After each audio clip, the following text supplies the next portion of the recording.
All right. Good evening. I'm Rebecca Highbottom, and this is the Red Lipstick Republic Fake News Broadcast, where we do our best to bring you all the fake news, conspiracy theories, and rumors we can scavenge. Basically, we are your geopolitical soap opera reporters. Without further ado, let's get into the news. I've got only one article that I wanted to discuss with you, and I wanted to bring it to light because I am not sure if anybody's talking about it. I have not heard much about it. With the Davos meeting over, last week was a whirlwind of Davos information, and that is always very hard to keep up with because there's just so many things happening, especially the 2024 Davos meeting. This year, it was a soap opera, people. It was the best soap opera in its history, I would say.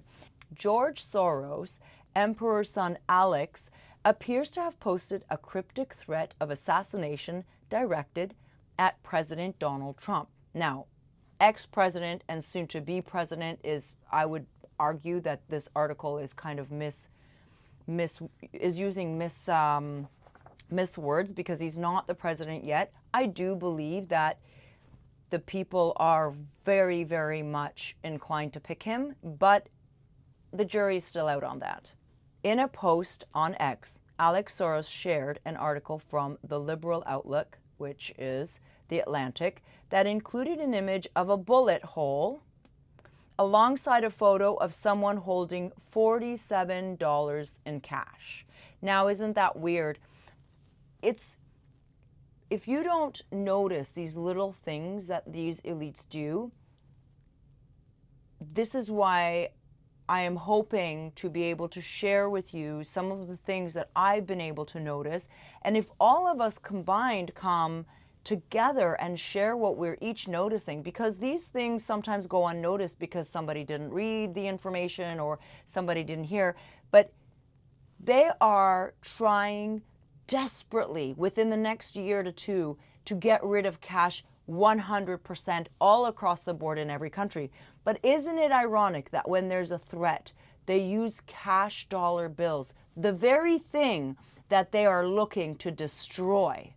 Now, so they had this picture of $47 cash. Many ex-users were quick to point out that the post appears to be a cryptic threat against President Trump, again, soon to be president. As the Gateway pundit Jim Hoft highlighted, the money represents billionaire Trump being the favorite to win the 2024 election and become the 47th president of the United States.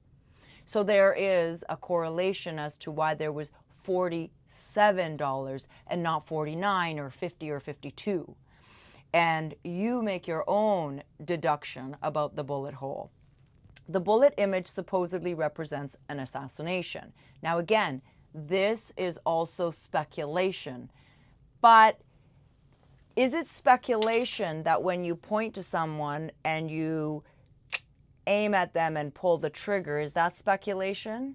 Or if you say, is that speculation? I don't know. You tell me. Last year, the crime and inflation crisis largely evaporated, the caption reads. I don't know where it evaporated to. Perhaps it's another story they're telling us because, you know, Harari likes to tell us that we tell ourselves stories. Where do the stories come from? Generally, statistics. Where do the statistics come from? The heads of whatever government body they are funding. Pardon me, we are funding. Isn't it weird that in 2024, we don't have an app that we can log into and see where our government is spending our money in real time? I'm just putting it out there. They can track us if we have a sniffle, but we can't track them to know where our money is. I don't know about you, but that's a problem for me. We move on because I digress too much. So did the leading theories about what has caused them. So there's all these theories. Meanwhile, Soros has just returned from the World Economic Forum, as we discussed, annual summit meeting in Davos, Switzerland. During the event, Soros warned his fellow globalists the ones that are crapping in their pants right now, about the threat to democracy that Trump supposedly poses. Now, what threat is that when this is now the second time he's trying to win democratically? And I'll leave that for you to interpret, okay? As Slay News reported, the young Soros, who took control of his father's multi-billion-dollar empire last year, warned WEF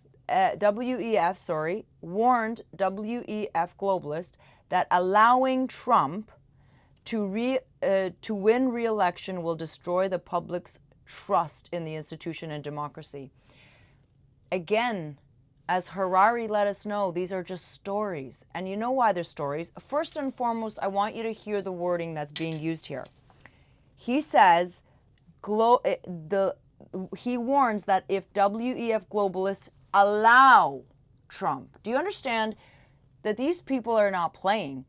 They're allowing Trump to win? Wait a minute, isn't that a oxymoron in a democracy? Because he wasn't obviously allowed to win with the very popular president that we have today, rather America has today, Joe Biden.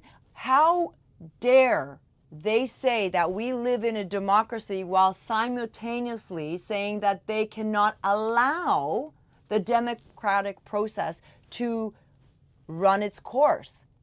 I don't see that people don't want Donald Trump as a president. In fact, quite the opposite is true. In fact, I would go one step further to say that if you look around the world today, right now, 2024, there are many elections that are about to happen. And out of all of the elections that are happening, the large majority, and I mean the large majority, from Europe to Canada to the States, the large majority of voters have had enough. And guess what? They're going towards the conservative, the Republican, the people that are promising the old normal standards, not this new normal social credits, stories about freedom, stories about rights. Come on. I don't see what these people see. Do you? If you see that more and more people want more liberalism, then please let me know where you're finding that, because that is not the narrative I am finding. Okay, we're moving on. I get so excited. All right, where were we? All right. So back to Mr. Soros Jr. This guy stammers, and you would think with billions of dollars, he would be as eloquent as Vivek, or at the very least as non-eloquent as Donald Trump. Because Donald Trump, with all due respect, Mr. Trump, you are not eloquent. You are entertaining. You are ballsy. You do have a set of balls on you for sure. I mean, your age and the fact that you are able to get up every morning and have a speech, you do not have notes as far as I've been able to see. You are not leashed and controlled by too many people. I'm sure you've got your controllers. But let me tell you, this man with billions of dollars, if you heard him speak, you would think he came out of a general school that we, sheeple get, the free school, not the empire school. But I digress again. I apologize. According to Soros' stammering warning, because he was stammering, he was hard to listen to, President Trump previously took that all away after winning the 2016 election. Or might I remind you that he won in a democratic style country. He had a right to win the 2016 election. In fact, he was scheduled to win the following election, but we don't know what happened. We're not allowed to question because we live in a democracy. Don't you know you can't ask these questions in a democracy? It goes on. He then suggested that untrustworthy people like Trump are a threat to democratic institutions and democracy. Not only does he repeat himself, he stammers while he repeats himself, and then he doesn't really make any sense, because why would you question who won and why they won. And how can you even start suggesting that somehow you have to control that in a democracy? It makes no sense. So either we're in a democracy, meaning the people choose their favorite. They don't have a lot of choices, let's face it. We don't have a lot of choices. Canada doesn't have choices. America doesn't have choices. And England certainly doesn't have choices, because these are all people that have been put there for us to pick. The United States, like you know, has checks and balances. Oh, does it really? I don't know. I think they're worn out. Parts need to be replaced for sure. And one man, Donald Trump, literally came in and just took them all away. Soros stuttered. You know what? To watch a billionaire stutter like a person off the streets that has that literally just took a fentanyl shot, it's very disheartening that these people are in the driver's seat of this world. It's just, it is very scary. Voters seem to be yearning for the return of normalcy of pre-pandemic times, and Trump is promising to give them that. Okay, I just want to say before we finish this broadcast, before we wrap up, I don't believe it's wise for any one of us, whether you live in Canada or the States, United Kingdom, or any other first, second, or third world country. If we are waiting for a savior, we are doomed. There you have it. That's just a fact. We are parts of a whole. We are the parts of a whole society. And one man or woman or someone transitioning in between will not be able to save us from these problems. We must be part of the solution, meaning we cannot wait for Trump to win or Pierre Poilievre. None of these people will be able to single-handedly be Superman. We are not in a fiction. We are in a story that's way worse than a fiction, because we don't know what the end might bring. But if we are not involved, we certainly will not be having the end we wish. Before I end this broadcast, I implore you to educate yourself, whether it's about politics, whether it's about economy, whatever it is you are able to start with, start there. Read the articles they put out there. The media will not tell you the truth. They will spin things to make things palatable for you to consume. You are the consumer. You are the prophet. You are what they depend on in order to stay relevant. The article concludes quite nicely. The conservative Treehouse reported that Soros is sending a message via his Twitter account, which the outlet describes as troubling. Oh, is that all? It's just troubling. But it is very troubling.